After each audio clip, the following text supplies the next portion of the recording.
Good day mga kapro-tambay. Welcome back nga po pala sa ating channel. This is RoboCoins again ng Stock Tambay. And for today's video, mag-Bitcoin price analysis tayo. Pero bago yan, remind ko lang pag natapos mo tong video na to, please like and subscribe. Okay, let's go! Okay mga kapro-tambay, ang Bitcoin price is na-break, no? So nagkaroon na tayo ng tinatawag na new all-time high. So, na-break na kapro-tambay yung pinaka-last all-time high natin. So, currently, gumawa na siya, mga kapro-tambay, ng temporary new all-time high, no? So, bakit natin sinabi na temporary? Kasi, mga kapro-tambay, ang price ng Bitcoin is strong uptrend, no? So, hindi natin masabi, kapro-tambay, na kung ito na talaga yung all-time high ngayon. So, possible pa yan gumawa ng next higher high at continue na gumawa ng mga all-time high, mga kapro-tambay. Pero sa ngayon, no, simula nung na-break kapro-tambay itong pinaka all-time high natin mga around January pa to, no? Sa January 2025 kapro-tambay, then nag-drop, di ba?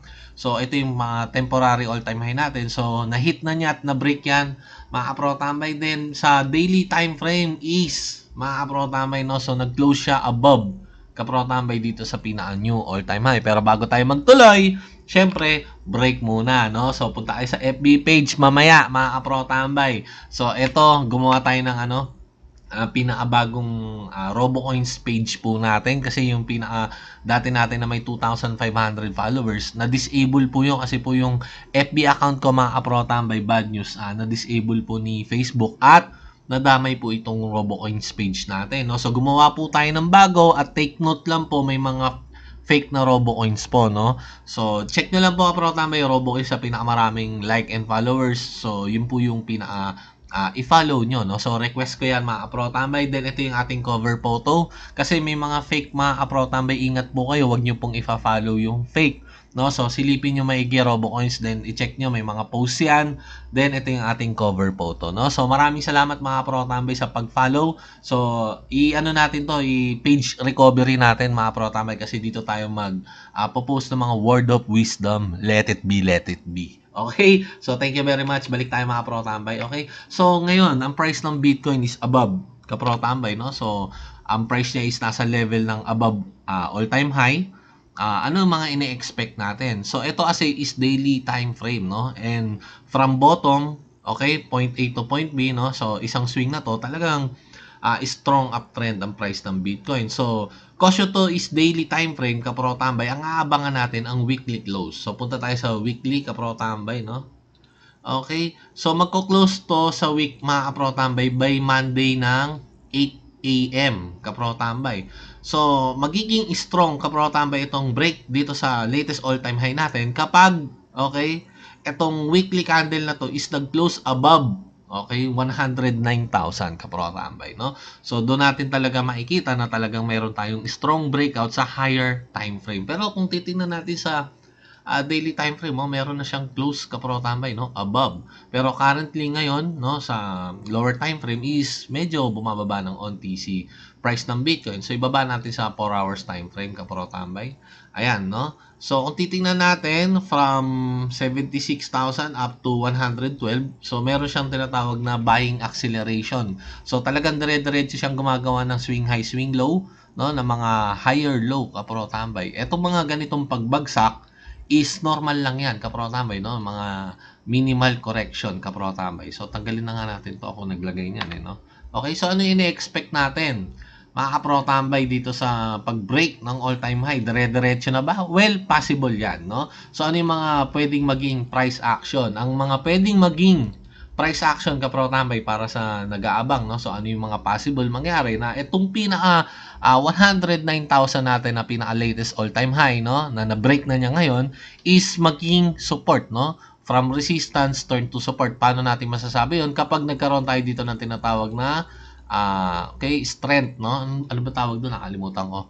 Okay? So, nagkaroon siya dyan ng pinaka sign of strength, okay? Sign of strength. So, dating resistance, turn to support, okay? So, possible play po yan. Then, kung aakyat, kapro-tambay, hanggang saan yung pinaka i-predict muna natin, no? Or yung pinaka-analyze natin. Ang aking duda dyan, kapro-tambay, is up to 120,000. Okay? Psychological level po yung ano na yan.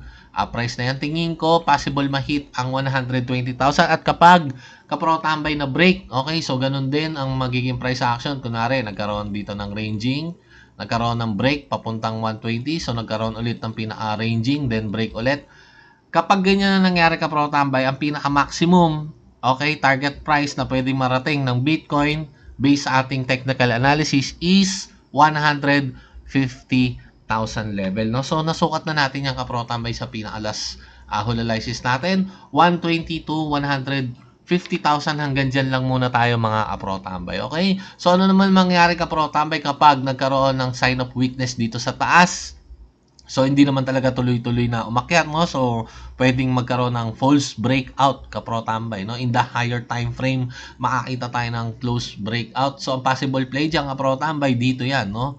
Sa under, kapro-tambay, di sa above.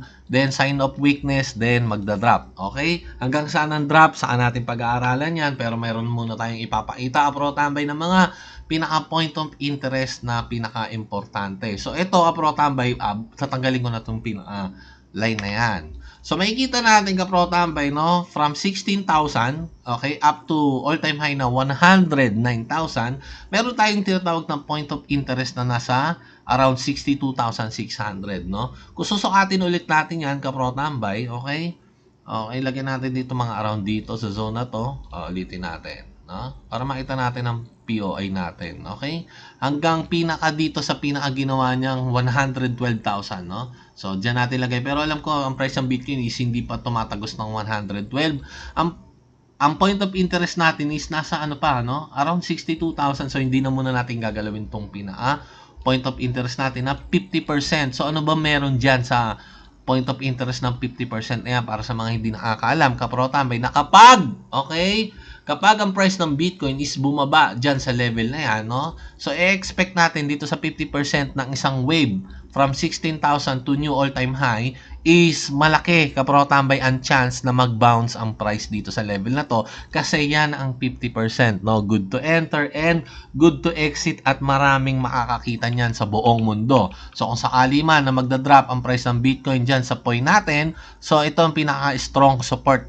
Okay, so pwede tayong makakita ng malaking ranging dyan, mga ilang buwan, kapro-tambay, bago ulit mag-leg up or bago mag-leg down, kapro-tambay, no? So, itong POI natin na to is hindi pa talaga to na-hit. Then, kapro-tambay, para makita natin, ito yung pinaka-swing low natin, no? Sa higher time frame, meron tayong swing low na to. Then, okay, na-break itong pinaka-high, above 73,000, gumawa siya ng all-time high. Then, hindi pa nababalikan tong swing na to. Okay, so dito sa malaking price action, mga kapro-tambay, gumawa siya ng isa pang swing. Then, nag-break dito kapro-tambay sa pinaka all-time high. So, meron tayong isang swing low, no? So, dadagdagan na natin itong pinaka swing low. Maglalagay na tayo dito ng pinaka another swing low, okay? So, lagyan natin dito sa text, swing low. So, ano nga ba, kapro-tambay, yung mga swing low na yan? Meron na tayong pong pag-aaral dyan, kapro-tambay, no? So, as long na hindi nababasag ang swing low, kapro-tambay, based sa ating pinag-aralan na price action, is meron pang itataas ang price. So, lagi nyong tatandaan yan, kapro-tambay. Kapag, okay, as long na hindi nababasag ang swing low, kagaya na ito, kapro-tambay, no? Ito yung swing low, eh. As long na hindi nababasag tong swing low, may itataas ang price ng Bitcoin. So, nagkaroon tayo ng pinaka-latest swing dahil nagkaroon dito ng break dito sa ating swing pattern. As long na hindi nababasag tong swing low na to, kapro-tambay, may itataas ang price ng Bitcoin. Kung sakali man mag-drop ang price ng Bitcoin at hindi naman totally nabasag, okay, yung swing low na yan, may itataas ang price, kapro-tambay. Okay? Then, kapag kapro-tambay naman, nagkaroon tayo dito ng talagang confirm breakdown, kung sakali man na magda-drop ang price ng Bitcoin, so ito, kapro-tambay, itong pinaka all-time high na yan is magiging swing high. So, ano naman yon, kapro-tambay? As long na hindi nababasag yung swing high, may ibababa ang price ng Bitcoin. Yan is higher time frame, kapro-tambay, no? Higher time frame yung pinag-uusapan po natin. So, binabantayan natin ang pinaka-price movement ng price ng Bitcoin, no? So, ngayon, kapro-tambay, ang ginawa ko, So sabi ko nga, nag-post ako. So simula nung pumasok dito sa pinaka all-time high ang price ng Bitcoin, nag-start ako mga pro-tambay mag-build ng short position, no? So naka-counter trend ako, no? So wag niyo lang munang gagayahin ka pro-tambay. Ang point ko kasi dito, ang pinakamaganda mag-short sa taas, no? Pinakamaganda mag-long sa baba. So counter trend po ako dito. Kapag kapro-tambay ang price ng Bitcoin is nagpaita ng parabolic trend, no? So talagang lumipad ang price ng Bitcoin, kailangan ko mag-cut loss, no? Matatalo yung pinaka-account na ginamit ko pang trade po dyan, no? So, ngayon is naka-short po ako. So, nag-uumpisa pa lang po mag-build yung short position ko, kapro-tambay yung ilang position ko na hit na. Well, hindi ko pa masasabi kung hanggang saan ang target ko. Pwede kong i-break even yon kung talagang malakas ang momentum or targeting ko tong pinaka-mababa, no? Ang pinaka-first target ko talaga kapro-tambay dahil nag-build ako ng short position dito kapro-tambay sa pinaka all-time high is at least ito kapro-tambay, no? Itong pinaka-latest na to na swing low or itong POI natin, no? So hindi ko alam kapro-tambay kung pupunta diyan ang price, depende sa price action, no? So mako-confirm kapro-tambay ang triple top, okay? Kapag nagbasag ng swing low around 74,000 level. Kapag nagkaroon ng break dyan sa swing low na yan, so meron tayong triple top, no? So, yan yung pag-aaral natin kapro-tambay, update natin. Then, congrats, syempre sa mga holders, no? So, as long naman na tumataas ang price ng Bitcoin, tayong mga holder, no? Yung account natin, tumataas din yung pinaka-value niya, kapro-tambay, no? So, sa mga na-hold nating coin.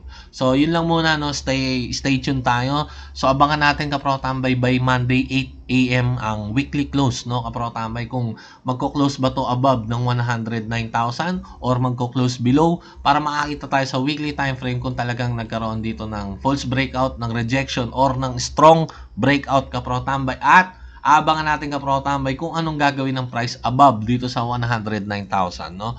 So, kung tataas pa to ng mga 120,000 mahigit, no? So, yun ang unang nating target, 120 psychological level. Second is 150,000. So, hanggang doon lang muna tayo. So, pwede kong i-close ang aking short position, kapro-tambay. Pero sa ngayon is naka-open ang aking short position, no? So, yun lang muna mga kapro-tambay para sa video na to. Then, congrats sa lahat mga kapro-tambay. Lahat naman tayo nag-aabang ng pinaka-breakout na yan. Pero, shinort ko muna yan, kapro-tambay, no? So, yun lang muna. So, remind ko ulit mga kapro-tambay, pasuyo na lang, no? Pa-follow kapro-tambay itong RoboCoins page po natin, pinakamaraming followers. Then may mga fake account po yan. So wag nyo i-follow yun, kapro-tambay. Dito kasi tayo magpo-post ng mga word of wisdom. Let it be. Okay? So thank you very much mga kapro-tambay. At dahil sa umabot ka sa video na to, please like and subscribe. Para sa mga kapro-tambay natin na wala pang crypto exchange, sign up na po kayo. Yung link is nasa video description na po, no? So lagi yung tatanda na hindi tayo professional financial advisor, hindi rin tayo professional trader. Isa lamang po tayong professional tambay. This is RoboCoins again. Sign out.